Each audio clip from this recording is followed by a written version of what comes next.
Shabbat Shalom.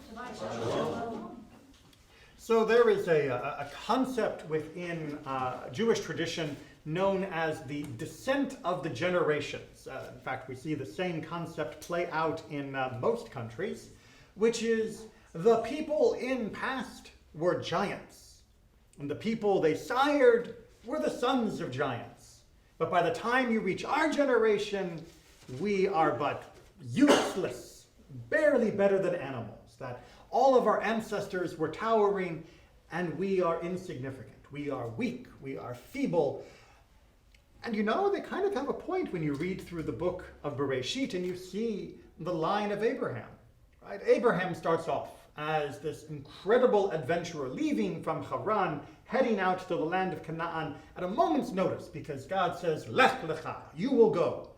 And he goes, and he comes into this strange land, and he makes himself at home. He contends with kings. He fights against conglomerates of kings. He wins back his nephew Lot and all the others that have been taken captive.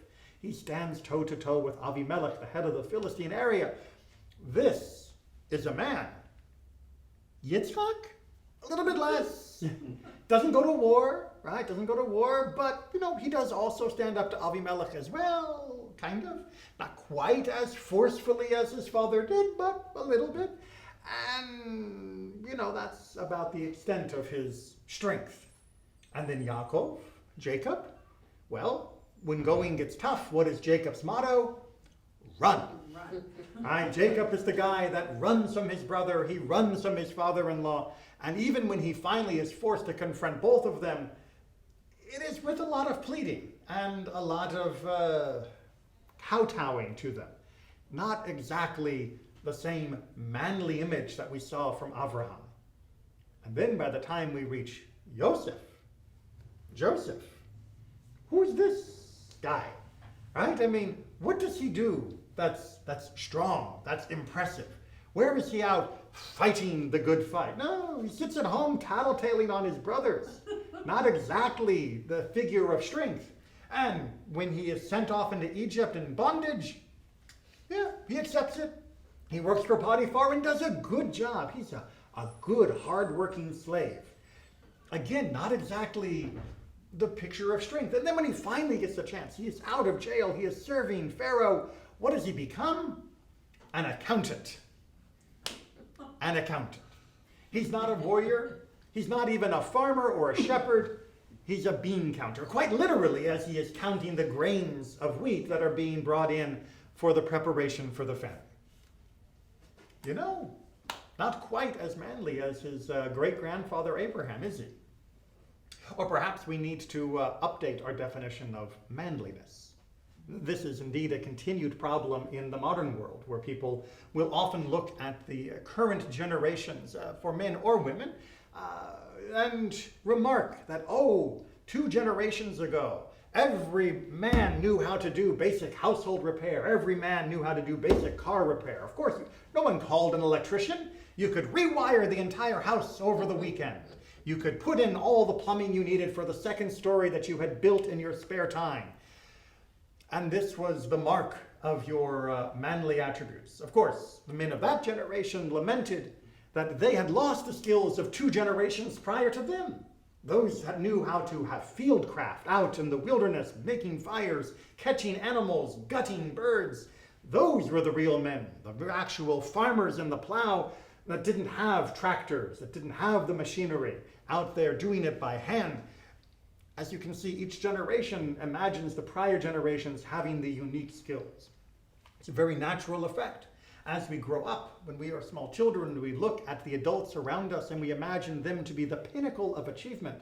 And as we see their skills, we imagine those skills to be the mark of what it is to be an adult. But of course, those skills were only their skills because they needed those skills.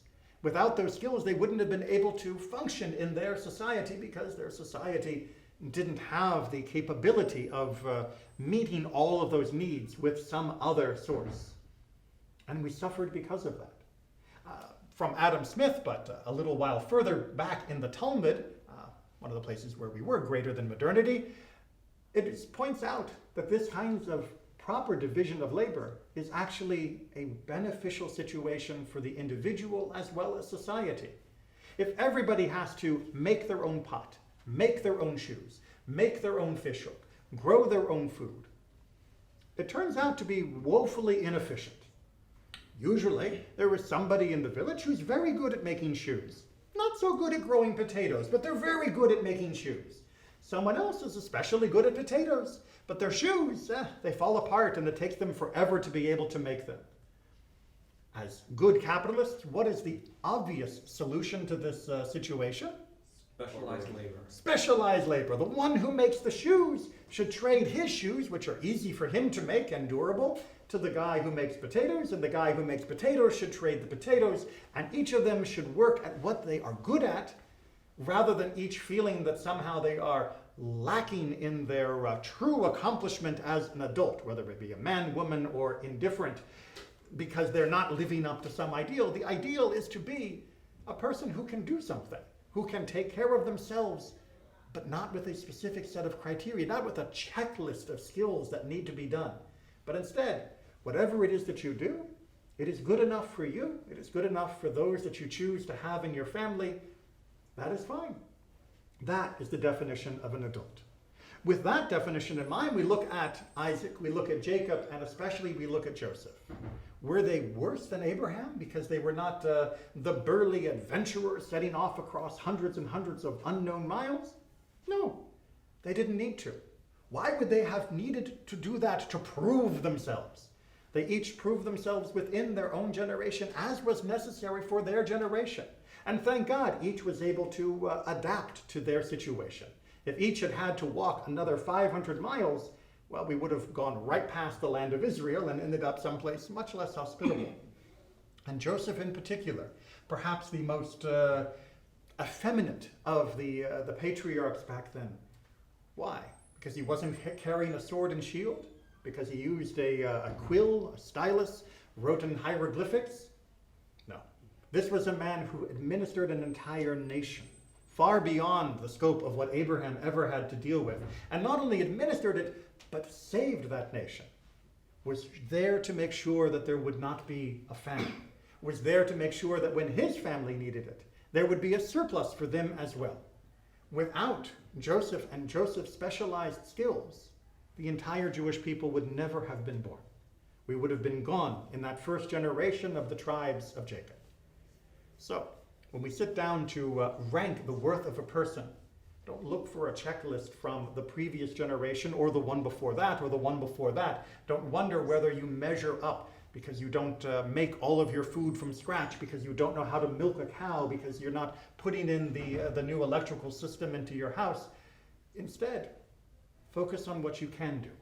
Realize that you are of worth to yourself, to your community, to the world.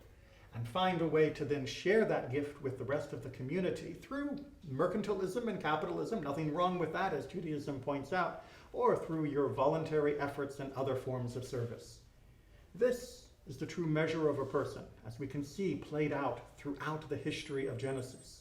Each of these people giving us a unique glimpse into a different way of being a worthwhile and amazingly accomplished person. Find your own way. It doesn't have to be at the head of a country. It doesn't have to be hiking across the Syrian plateaus. It just has to be meaningful to you and a little bit, somehow, put food on the table.